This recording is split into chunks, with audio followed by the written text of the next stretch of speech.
ओम श्री कृष्णाय नमः। ओम श्री परमात्मने नमः।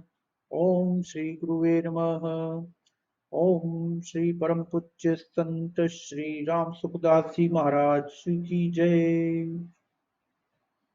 साथियों, हमने पिछले वीडियो में राम सुखदास जी महाराज के साधक संजीवनी के परिशिष्ट का एक अंश आपको बताया था। उसी के अनुक्रम में आज हम उसका अगला अंश आपको बता रहे हैं। हम आपसे पुनः अनुरोध करते हैं, विनम्र अनुरोध करते हैं कि साधक संजीवनी टीका को आप अवश्य प्राप्त करें और उसका प्रतिदिन अध्ययन करें। भगवान श्री कृष्ण की रहस्यपूर्ण वाणी की जो सरल व्याख्या हमारे जीवन के कल्याण के लिए, हमारी प्रगति के लिए, हमारे उत्थान के लिए, हमारे समस्त कष्टों के निवारण के लिए, हमारे मन मस्तिष्क में चल रहे तनाव अवसाद को नष्ट करने के लिए और शांति, समृद्धि, सुख सब प्रदान करने के लिए जो मार्ग साधक संजीवनी टीका में बताया है, वैसा इस विश्व में कहीं उपलब्ध नहीं होगा। यह हमारा पुण्य है कि हम साधक संजीवनी टीका को बहुत ही सरल तरीके से प्राप्त कर सकते हैं। वह एक अमूल्य ग्रंथ है।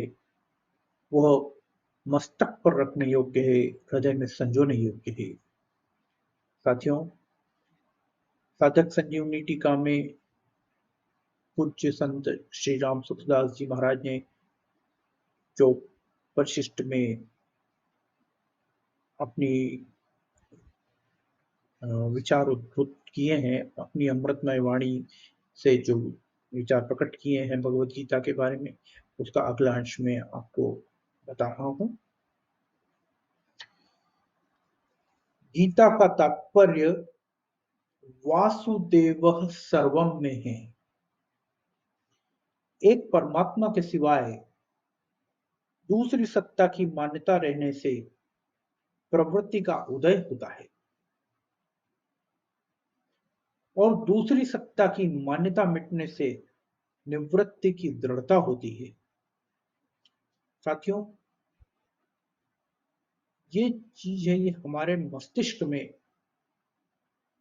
होती है। ये बाहरी नहीं है, ये हमारे आंतरिक जगत का एक परिवर्तन है। परमात्मा की सत्ता के सिवाय दूसरी सत्ता की मान्यता रहने से प्रवृत्ति का उदय होता है। हमारे मन में हम परमात्मा की सत्ता को मान्यता दें, यही ईश्वर की ओर जाने का मार्ग है। प्रवृत्ति का उदय होना भोग है और निवृत्ति की दृढ़ता होना योग है। गीता सब कुछ परमात्मा है ऐसा मानती है और इसी को महत्व देती है। संसार में कार्य रूप से, कारण रूप से, प्रभाव रूप से, सब रूपों से मैं ही मैं हूं, यह बताने के लिए भगवान ने गीता में 4 जगह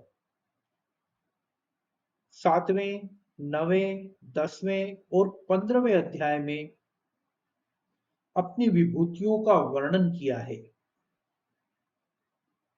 ब्रह्म यानी निर्गुण निराकार, कृतस्थ अध्यात्म यानी अनंत योनियों के अनंत जीव, अखिल कर्म यानी उत्पत्ति, स्थिति, प्रलय आदि की संपूर्ण क्रियाएं, अधिभूत यानी अपने शरीर सहित संपूर्ण पांच भौतिक शरीर, अधिदेव यानी मन मन इंद्रियों के अधिष्ठात्र देवता सहित ब्रह्मा जी आदि सभी देवता, तथा अधियज्ञ यानी अंतर्यामी विष्णु और उनके सभी रूप, ये सब के सब वासुदेव सर्वम के अंतर्गत आ जाते हैं।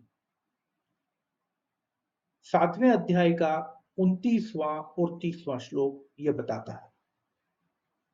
तात्पर्य है कि सत्य, असत्य और उससे परे जो कुछ भी है वह सब परमात्मा ही है। त्वमक्षरम सत्तत्परम यत, गीता के अध्याय 11 का 37वां श्लोक ये कहता है। संसार अपने राग के कारण ही दिखता है, राग के कारण ही दूसरी सत्ता दिखती है। राग न हो तो एक परमात्मा के सिवाय कुछ नहीं है। जैसे भगवान ने कहा है, सर्वस्य चाहम हृदि सन्निविष्टः, गीता के अध्याय 15 के श्लोक 15 में। मैं ही संपूर्ण प्राणियों के हृदय में स्थित हूं। जिस हृदय में भगवान रहते हैं उसी हृदय में राग द्वेष, हलचल, अशांति होती है। हृदय में ही सुख होता है और हृदय में ही दुख आता है। समुद्र मंथन में वहीं से विष निकला, वहीं से अमृत निकला। भगवान शंकर ने विष पी लिया तो अमृत निकल आया। इसी तरह राग द्वेष को मिटा दें तो परमात्मा निकल आएंगे। संत महात्माओं के हृदय में राग द्वेष नहीं रहते, अतः वहां परमात्मा रहते हैं। सब कुछ परमात्मा ही है। यह खुले नेत्रों का ध्यान है। इसमें न आंख बंद करने का यानी ध्यान करने की कोई जरूरत नहीं है, न कान बंद करने यानी नादानुसंधान करने की कोई जरूरत नहीं है, न नाक बंद करने की यानी प्राणायाम करने की कोई जरूरत नहीं है। इसमें न संयोग का असर पड़ता है, न वियोग का, न किसी के आने का असर पड़ता है, न किसी के जाने का। जब सब कुछ परमात्मा ही है तो फिर दूसरा कहां से आए, कैसे आए? गीता समग्र को मानती है, इसीलिए गीता का आरंभ और अंत शरणागति में हुआ है। शरणागति से ही समग्र की प्राप्ति होती है। परमात्मा के समग्र रूप में सब रूप होते हुए भी सगुण की मुख्यता है, कारण कि सगुण के अंतर्गत तो निर्गुण भी आ जाता है, पर निर्गुण में यानी गुणों का निषेध होने से सगुण नहीं आता, अतः सगुण ही समग्र हो सकता है। भगवान श्री कृष्ण समग्र हैं। असंशयम समग्रम माम, गीता के अध्याय 7 का श्लोक 1 ये कहता है। गीता समग्र की वाणी है, इसलिए गीता में सब कुछ है। जो जिस दृष्टि से गीता को देखता है, गीता उसको वैसी ही दिखने लगती है। ये यथा माम प्रपद्यन्ते तांस्तते तथैव भजाम्यहम्, गीता का श्लोक, गीता का अध्याय 4 श्लोक 11 ये कहता है। साथियों, आज इतना ही अंश, शेष अंश अगले वीडियो में हम आपको बताएंगे। धन्यवाद।